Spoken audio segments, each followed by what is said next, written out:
วิธีเฮ็ดคลิปง่ายๆแบบนี้เฮ็ดแบบไหนไปเบิ่งนำกันไปเลย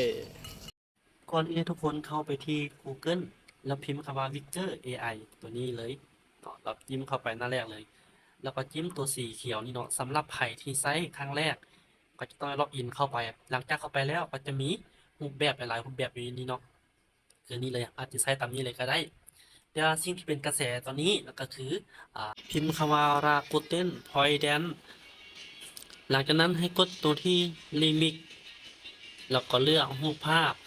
ที่ต้องการแนะนำว่ารูปภาพนั้นให้เป็นรูปภาพที่เต็มตัวเด้อให้เห็นตีนอย่างเนาะแล้วคมชัดดีอ่าส่วน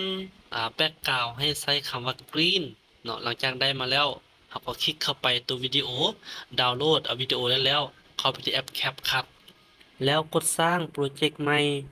เลือกเอาวิดีโอกับรูปภาพที่ต้องการนั้นเลื่อนเข้าไปเสาะหาคำว่าภาพซ้อนแล้วก็เลื่อนเข้าไปเสาะหาคำว่าลบ BG